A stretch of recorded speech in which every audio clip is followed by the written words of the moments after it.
our exchanges of money are opportunities for an encounter with another soul. And we never know what that encounter really, really is all about until we take part in that conversation.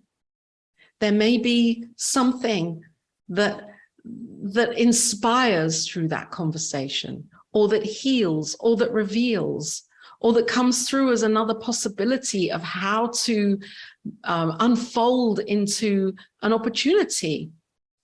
And money really is just the access tool for that to happen. So when we stop looking at money as the thing to get and seeing it as the way of our lives, then we can live our lives from that place of freedom.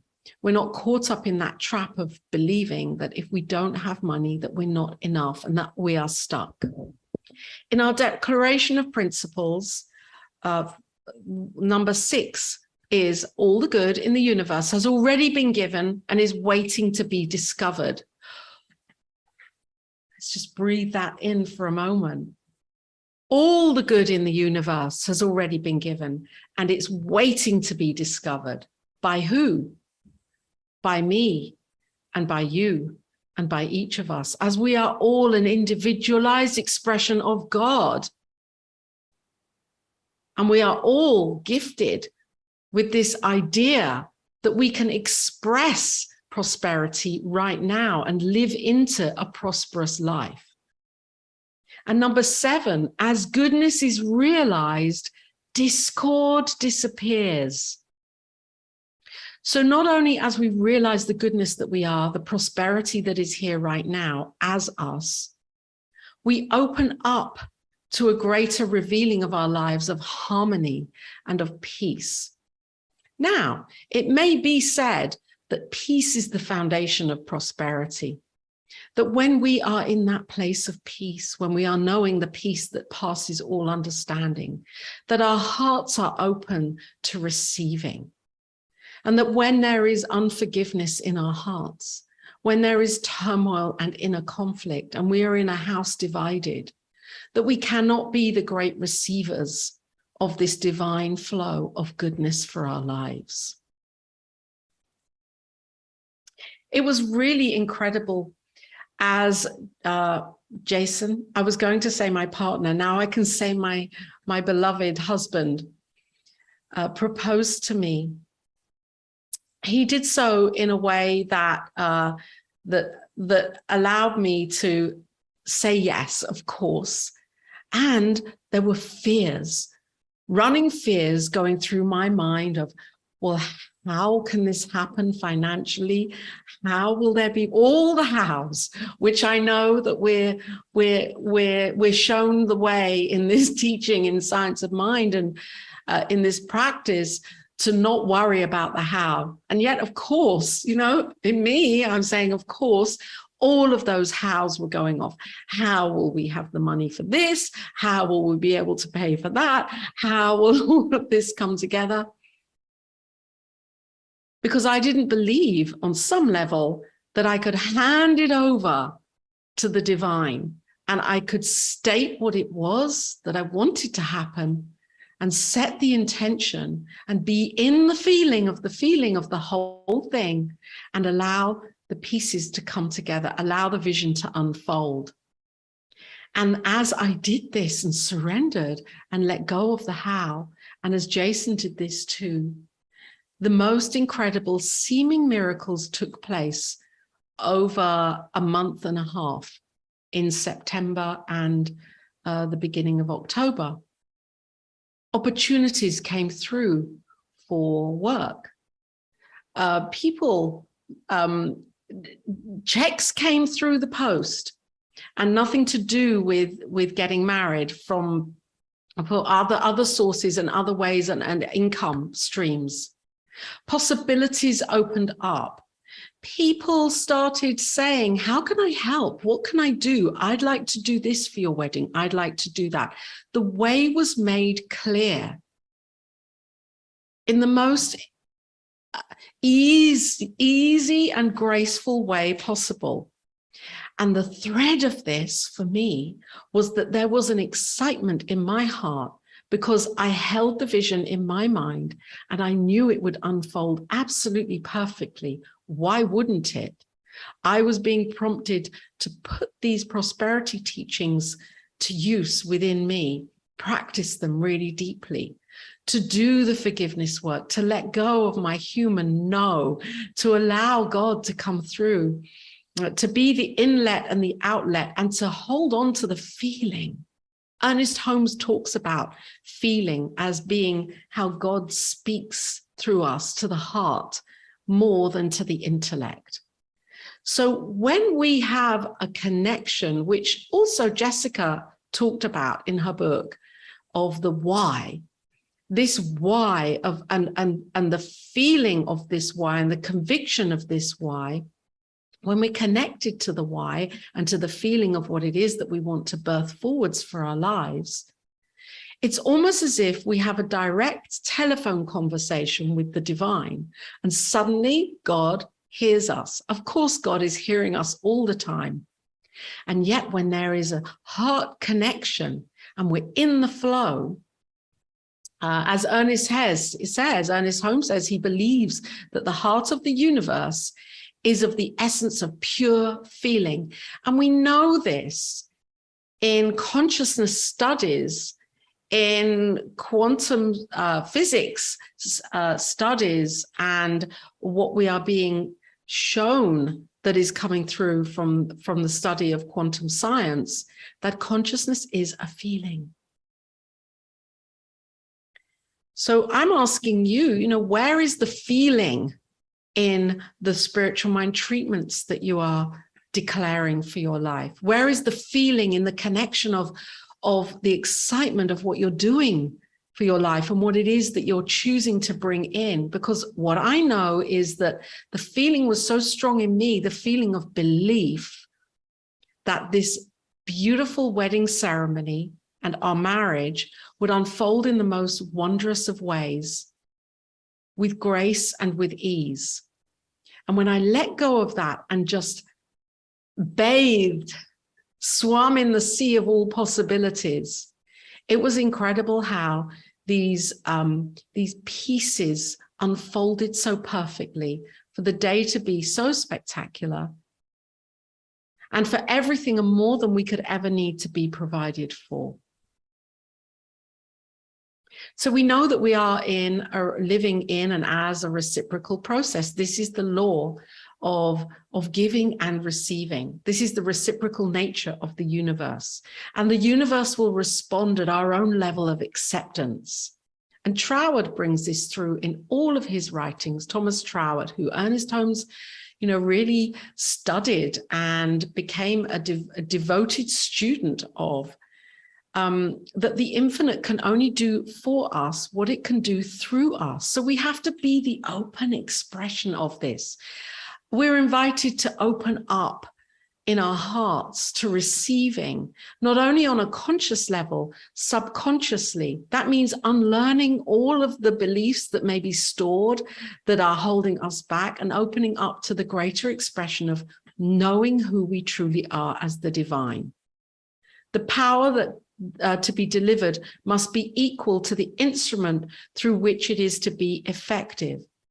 So we know in science of mind and spirit, we talk about this idea of mental equivalent, that when we're holding a new idea for our lives, which is exactly what I did for our wedding ceremony and leading up to that and after that, and how we would have our wonderful honeymoon break, I held that mental equivalent, and I did not allow myself to reduce that mental equivalent or to step away from it. I lived in it as if it was already happening right now. So the master teacher, Jesus, summed this up when he said that it is a thing of belief. Yes, Ernest Holmes always talked about this. We see him on his radio show, a live broadcast. It is done unto us as we believe, he stated. And if your belief is the size of a thimble, spirit can only fill that much. If it's the size of a thermos, spirit can only fill that much. If it's the size of a train station, spirit can only fill that much. If it's flexible, elastic, and open at the top, spirit can expand it. So what we're doing is opening the vessel, the container, and being the greater instrument to receive. And not only that, there is another part to this that I'd really like to speak about for a couple of moments. And this is the idea of being the give, because the reciprocal process works first from the give. Think about it. God gives into life. God breathes into life. God's word spoken is the give of what God's idea of life is. And from that, God involves itself into life as it evolves back to the one. So this is the reciprocal process. God is not asking to take first. And Ernest Holmes knew this. He knew, as many of the master teachers and new thought teachers before, and now still know, that when we give, we are opening up the portal to saying, I am here as the loving presence, and I am not scared or afraid to be the flow. And that we mimic the nature, the divine essence of God by being the human version of the give. So we give first. We give our time. We give our talent. We give our treasure. We give the service of whatever it is that we are offering in the world. And when I say service, I don't necessarily mean spiritual service, although it's a spiritual idea. I mean, we give of ourselves in our work, in our profession, whatever that is.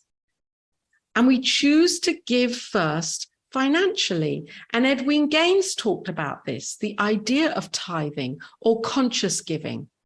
And I'm certainly not speaking about this now as a promotional idea to consciously give now. However, when we get this in our hearts and we are so tuned into it and so with the yes of this, and the give becomes the pledge of our life, we see our worlds unfolded in ways we cannot imagine.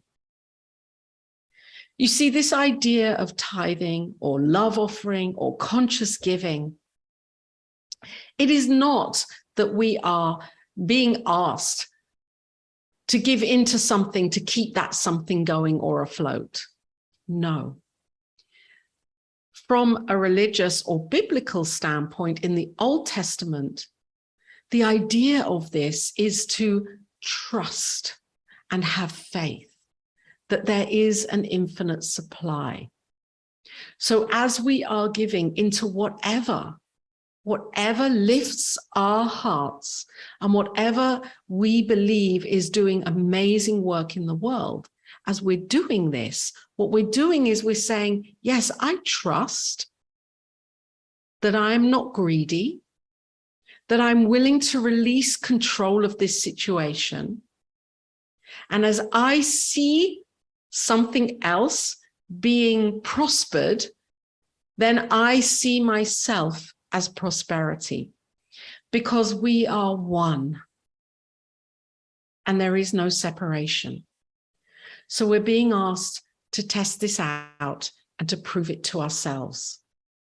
And this I do, and this I have done for many years. And I believe that this is why so many wonderful experiences and opportunities come through me, because I'm willing to trust and to have that faith. And as Ernest Holmes teaches, it is done unto us as we believe. So we can be that living demonstration of this. And we can go even further and say, I'm going to pledge an amount of money, because we can use the law. The law is an instrument. Our thoughts are an instrument. God, the divine, this intelligent, divine, creative, infinite source is the thing itself. And the law is an attribute of this that we can use for our lives. So let's open up our hearts. Let's look at our mental equivalents. Let's see where we're hoarding within ourselves, and we can say, I trust for my life that money is flowing in as and through me right now, and being the greater expression of this. We have a mental atmosphere. Every person is surrounded by a mental atmosphere. And this is the result of all of our thoughts and all of the thoughts that have ever been. And it's continually either repelling or attracting conditions. So we can change our mental atmosphere through the use and the practice of spiritual mind treatment. We can powerfully change the way that we see, the way that we perceive, the way that we experience life. New Thought teachers knew this. Emma Curtis Hopkins. She would say over and over and teach her students, my good is my God and my God is my good. And this became her spiritual mind treatment. Nona Brooks, who would know that God's omnipresence is here and now and everywhere. And she would repeat this hundreds and hundreds of times a day.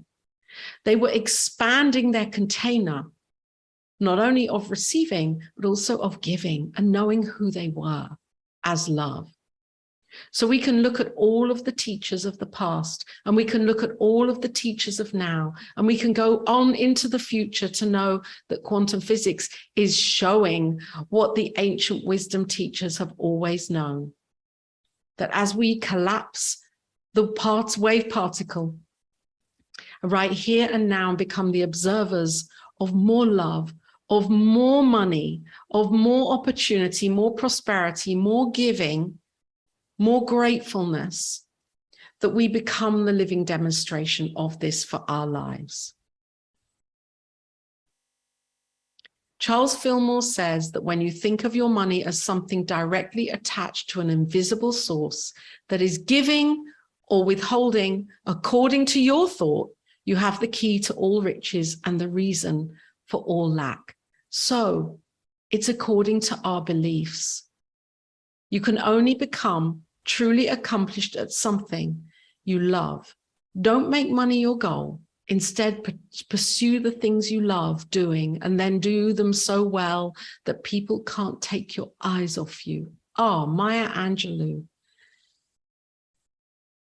I believe that money is here right now, and that the book, Money Magic, offers many, many great opportunities for us to look more deeply within and get practical about healing our money story. And we can go further by using science of mind. We can look at the practices that are here and the principles and the core concepts, and we can use these teachings for revealing prosperity in all ways of our lives.